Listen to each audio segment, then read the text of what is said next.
What's up guys, Matt Collins-Jones, MCJ, back with another video on Power Platform pipelines, and today we're going to learn all about the default pipeline host or personal Power Platform pipelines. Now I mentioned this way back in I think the first video that there are two types of pipelines. There are custom host pipelines, which I've shown you throughout all this series so far, and there are also personal Power Platform pipelines. Now these work slightly differently from custom host. I'm going to go through all the changes and all the differences in this video. So what are personal Power Platform pipelines, and what is the default pipeline host? Well, the default pipeline host is basically a free environment that hosts your pipelines.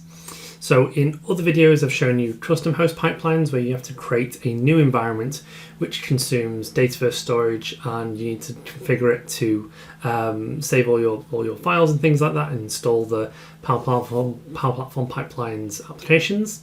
The default pipeline host is actually there automagically. So you get it whenever you try to create a pipeline for the very first time and you do not have that pipeline solution installed anywhere. It spins up an environment that you do not see in your Power Platform Admin Center. In fact, it's actually really hard to try and find it, but I can show you a couple of tips on how to find it.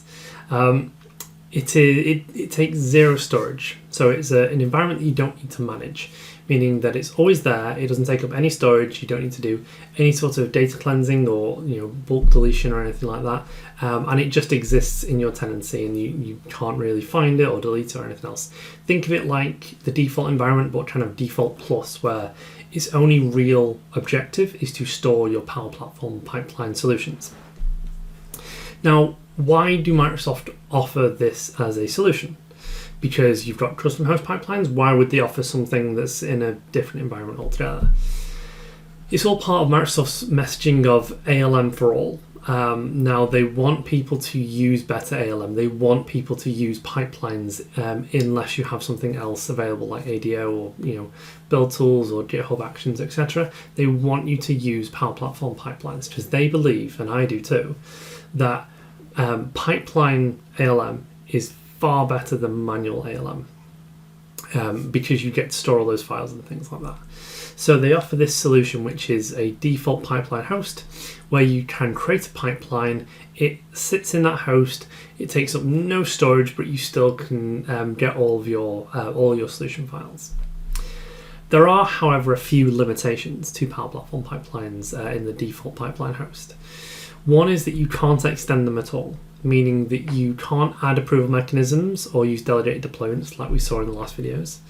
And you also can't do anything else with them, so you can't add additional source control or anything else. Furthermore, Power Platform pipelines or personal Power Platform pipelines are more designed for maybe those smaller organizations or organizations that maybe don't have the capacity to be able to sort out the pipelines and the ALM strategy for everyone.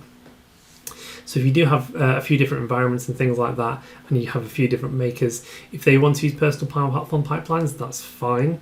And there are some limitations in terms of you have to share those pipelines. It's not like a sharing mechanism is built in like with Power Platform pipelines, the full ones. You have to share those individual pipelines with people. They do have some limitations, but again, for those smaller organizations especially, although all those organizations that aren't as mature as others, sometimes personal Power Platform pipelines can be an option. Now, what I'm going to do is I'm going to show you creating a personal Power Platform pipeline and how to manage it a little bit, and then we'll try and go from there. So let's jump into it. So for the purpose of this video, I've spun up a couple of new environments. So I've got this one called the default pipeline host test. The names are a bit nonsense, but I'm going to cover default pipelines in another video.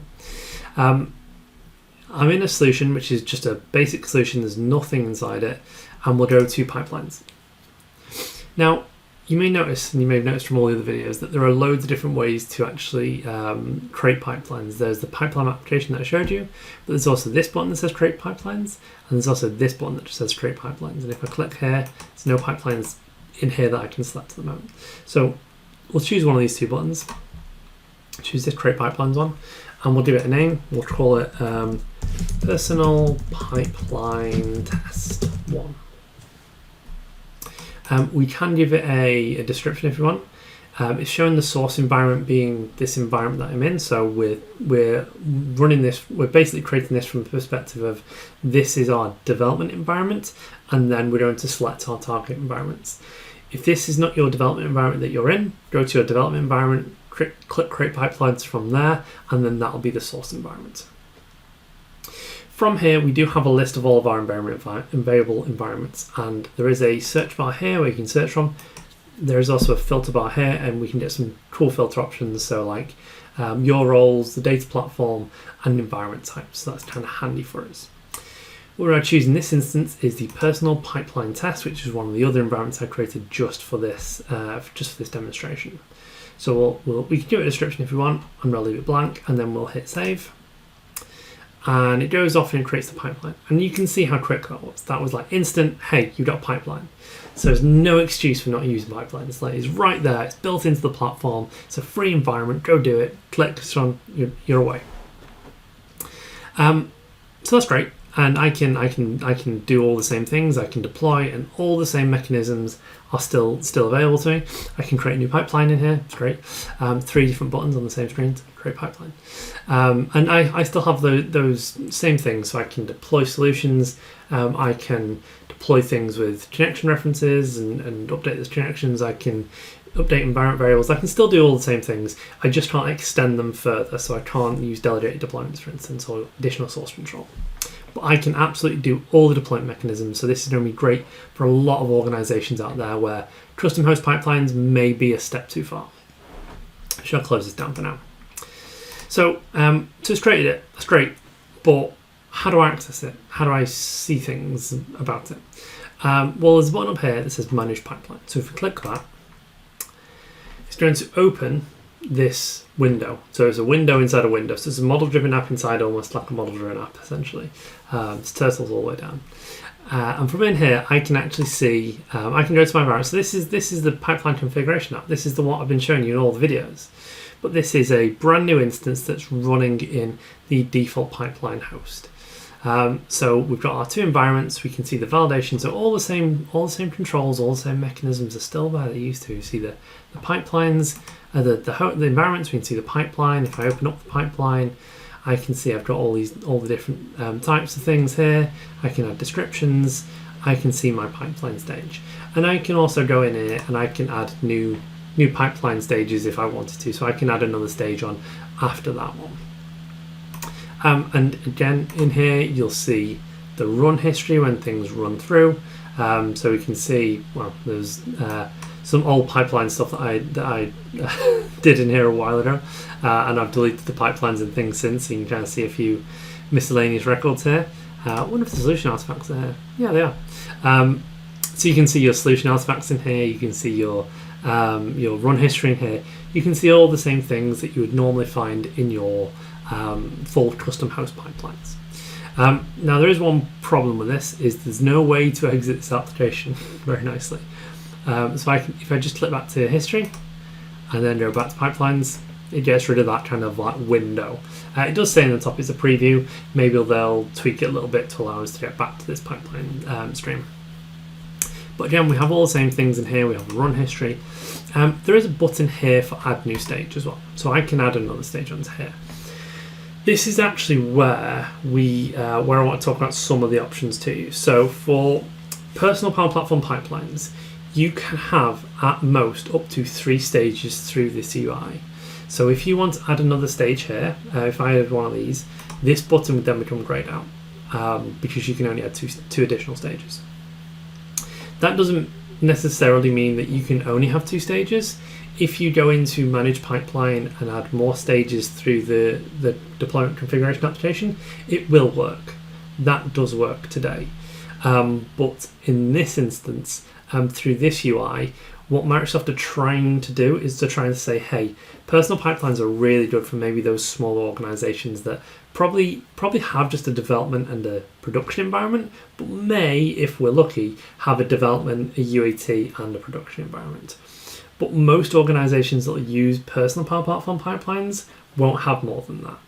Now, yes, you can absolutely go add more than that, but if you are adding more, I'd probably start to question about why you're using personal pipelines and not full custom host pipelines.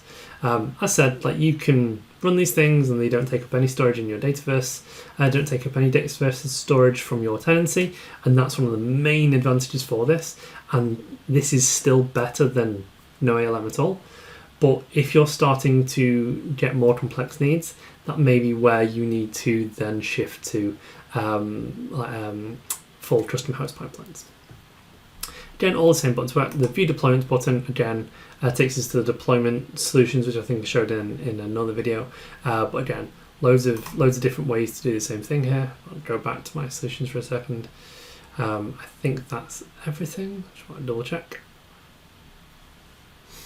We're going here. Open. Pipelines, yeah. So View Deployments shows you what's going on at the moment, which is great for people that may be deploying certain things. And yes, you can have these things in here. Now, if you do need to share your pipeline with someone, so you create this pipeline, you are part of a small development team in an organization, you've created your custom pipelines in here. What you can do is you can come in here, you can find your pipeline, and then you can select it and then choose the share button. And from here, you can share this pipeline with another user. So if I typed in my test user, maybe, might not find it because they're probably not part of this. Probably not part of this thing. Yeah. Oh, there you go. I can share this with my test user, for instance. I'm not sure they will have permissions to do this, but you can give them a few permissions in here, or you can give them all the permissions if you really want. Maybe not delete. Maybe all the other things. Hit share. This may give me an error because they might not be in this environment. So it was saved successfully. Great. And now that user can then use these pipelines as well. So it's very simple to share these things. It's not as robust as, say, the full Power Platform pipelines and custom host pipelines, because then you could create mechanisms to automatically share new pipelines with different users. But this gives organizations a great chance to use as default or these personal Power Platform pipelines for their business needs. So hopefully that explains the differences between custom host pipelines and personal Power Platform pipelines, or the default pipeline host.